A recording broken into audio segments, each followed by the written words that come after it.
आता गोवा बाजूला असल्यामुळे संध्याकाळी काय करणार, चला गोव्याला, संपला विषय. आता ते काळे निग्रो वगैरे आता येत नाही ड्रग्स घेऊन कुठल्या राज्यामध्ये, पण एका बाजूला आपण सभागृहामध्ये जाहीर केलेलं आहे की या बाबतीमध्ये मोका कायदा लावला जाईल. मग तो लावला का जात नाही अजूनपर्यंत? किती मोकाच्या अंतर्गत या किती लोकांना घेतले गेले, त्यांच्यावर त्या केसेस झाल्या, एकदा सभागृहामध्ये होऊन जाऊ द्या, मी विनंती करणार आहे. आणि शेवटचा मुद्दा म्हणजे ड्रग्सचा.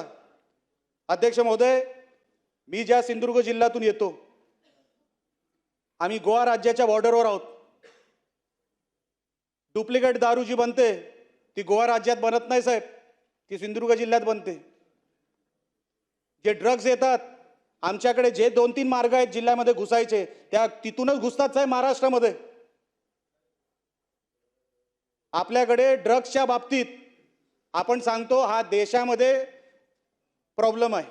मागच्या कुठल्या तरी एका मी ह्याच्यामध्ये ऐकलं होतं की हा देशामधला प्रॉब्लेम आहे आणि म्हणून आपण त्याच्यावरती उपाययोजना शोधतोय. म्हणजे ही सगळी जी काय तरुण पिढी आपली सगळी वाया गेल्या. हो, सिंधुदुर्गामध्ये किती केसेस ड्रग्ज ओव्हरडोसमध्ये, तरुण 21-22 वर्षाची पोरं मेली ड्रग्ज ओव्हरडोसमध्ये. आता गोवा राज्यामध्ये कुठली पार्टी बंद होते, ती कुठेतरी आतमध्ये घुसवले जातात ड्रग्ज आणि तिथून मग परत पार्टी असताना तिथे परत पाठवले जातात.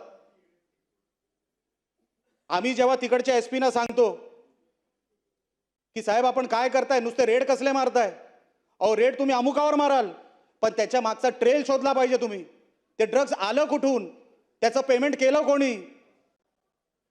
नुसतं एकाच्या घरात ड्रग्ज सापडले. आता साहेब त्यांनी पद्धत बदलली. आता ते काळे निग्रो वगैरे आता येत नाही ड्रग्ज घेऊन कुठल्या राज्यामध्ये.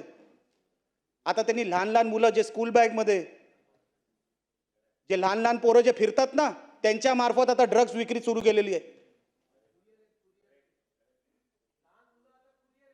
लहान मुलं आता याच्यामध्ये आलेली आहेत, या नेटमध्ये. आपण साहेब एका मुलाला पकडलं, त्याच्यामध्ये आपण ड्रग्ज शोधले आणि त्याच्यामध्ये ड्रग्ज सापडले, तर आपण त्या मुलावर केस करणार आहोत. करता त्याच्यानंतर काय? ते ड्रग्ज येतात कुठून? अहो सिंधुदुर्ग जिल्ह्यामध्ये जर तुम्ही बघा, अहो हायदोस घातलंय ड्रग्जनी. आता आमची सगळी पिढी आता गोवा बाजूला असल्यामुळे संध्याकाळी काय करणार, चला गोव्याला, संपला विषय.